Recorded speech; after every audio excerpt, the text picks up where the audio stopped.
I have dedicated my professional career to the study and control of arthropods.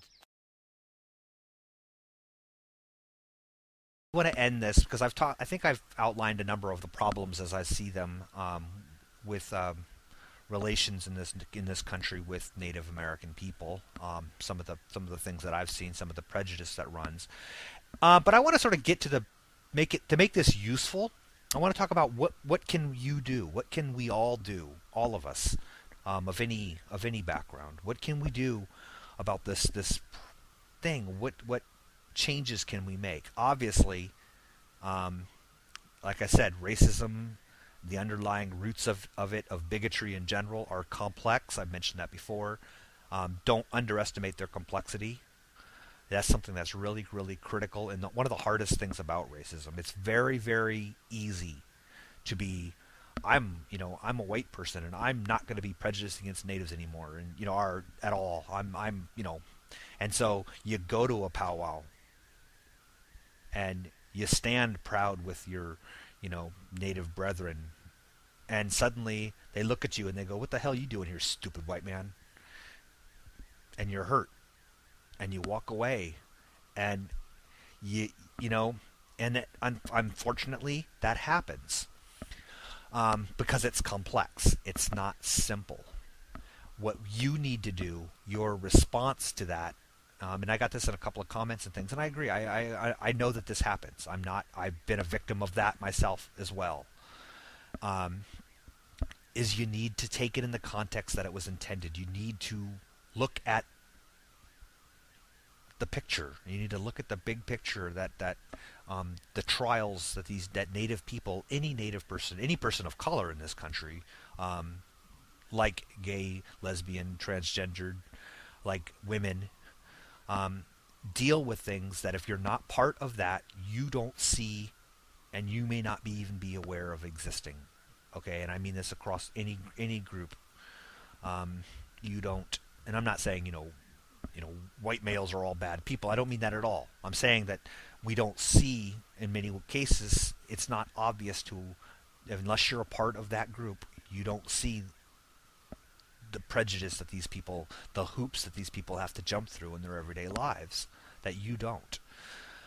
So take that into account when you feel like a Native person or any person of color or any minority is discriminating against you. Take it for what, understand that yes, it's irrational. Okay? Yes, it's misplaced anger towards the wrong person. But kind of understand that this is that's just one more thread in this tapestry of problem of ultimately caused by this white racism against minority groups. This white, and it maybe in other countries it's not white, maybe it's other tribe, maybe it's other, whatever it is. But the point is, wherever there's bigotry and hatred, you got to look at where the roots of that stem from, and kind of take that into account and understand that that person's response, that lashing out to you in anger, isn't really personal. Okay, it might sound personal, and you might want to take it personally, but this is not about you. This is about 500 years of oppression, 500 years of cultural decimation. So I kind of expect that, and I've seen that a lot with people. I've seen people turn somewhat bigoted over such issues. People that are, all about civil rights, and then they get assaulted in a black neighborhood, and suddenly you find things like they start changing their attitude. They let that affect them. They let it be about them instead of about the big picture. And I think that's something that we should do as a people. All of us should try to do. And certainly there's nothing wrong with letting somebody know, dude, I'm not the problem. Okay, but at the same time, understand where people want your help and where they don't want your help. So that's something else that's kind of, like I said, it's complex. So anyway, now I want to talk about another thing, though. This is something that I think is the most powerful thing that we can do. We need to, I'm going to talk about two big things here. I'm going to run out of time again. This sucks. So I'm trying to do this quick. One thing is that you got to understand that all of us carry prejudices, whether we want to or not. We all carry these things when people talk to us. They're saying one thing. we are in part hearing a script that's been created for us by our upbringing.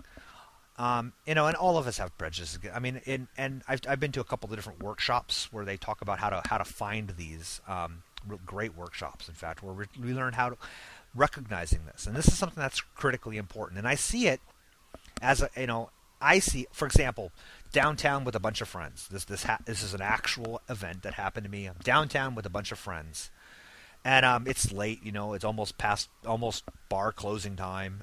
We've all had quite a few. And we're looking at the street, and there's this native guy, maybe 50-year-old native guy, kind of walking down the street, kind of hitting fence, lampposts, obviously had way too much to drink. And one of my friends pointed out and said, like, that's so sad what those people are doing to themselves. And I'm like, what about the hundreds of other white people on the street staggering around? The point is that, it's the view. We're looking at that scene of a street filled with drunk people, and there's one native guy in the middle of it. Oh, look at that. He's got a problem. They're just having fun. He's got a problem. Okay, does that make sense? We get this situation where the police here are often called, and this is a fact. When the police here state this, that when it comes to domestic cases, abuse cases or arguments or fights where the neighbors call the police, if it's a native family, it's significantly more likely to have the police called. If it's a white family, it's just their personal business. That's just their problem. If it's a native family, it's like, this terrible thing has to be stopped. And that's that filter. That's that prejudice that we have in our heads. And so we need to be able to stop that. We need to be able to step out of it. It's going to be there. It's hard to get rid of. And maybe we can't really even ever get rid of it. But recognizing that it's there, when you think something like that, stop and go, wait a second, where did that come from? And really analyze your thoughts and viewpoints on it. Now, the last thing I want to say is that I think this, and if this is not happening, you need to look at your schools, grade school, junior highs, high schools. Because here in Juneau, we've got this incredible program, this Indian Studies program, wherein we have teachers, I'm one of them actually, whose job it is to look at curriculum. I look at science curriculum, for example, and other people with their different special things. And we look at where can native ways of knowing, traditional ecological knowledge, native traditions, language, culture, art be incorporated into this curriculum in a meaningful way, not forcing it in there. I mean, that doesn't do anybody any good if you force it. But for example, if a teacher is doing geography, Alaska geography class, okay, or a segment, then having an elder come in that talks about the place names, the Tlingit place names, and what they mean. What's the translation of these words? This place means, where the sockeye salmon come. These kinds of things. Knowing the meaning of these words teaches the native kids more about their heritage, gives them a sense, something to be proud of. And that they have lots to be proud of, otherwise I'm talking academic. But I'm saying it's something else. It's a dimension of pride in their culture instead of the years of being ashamed of their culture that's been driven into them, unfortunately. But also having the other non-native kids in these classes see this, and have it be incorporated as part of their own curriculum too. It comes with an understanding. We've got white kids that are non-native kids, say white kids because they're not all white. Non-native kids that, for example, will do the whole class will do, some traditional song, for example, or a storytelling or a play.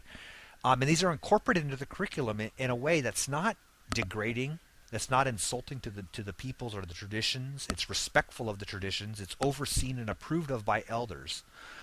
And you get, I think, you watch the white students, the non-native students, get so much out of this that I think as that perpetuates it through, I think you're going to see that those students have a harder time maintaining their bigotry, even our community is quite prejudiced.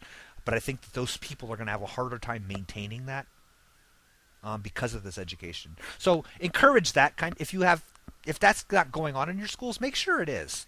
Talk to your school board. Talk to people in charge, and make sure that kind of that it's put forth. Okay, I think that's the single most important thing that all of us can do to help our to help this prejudice.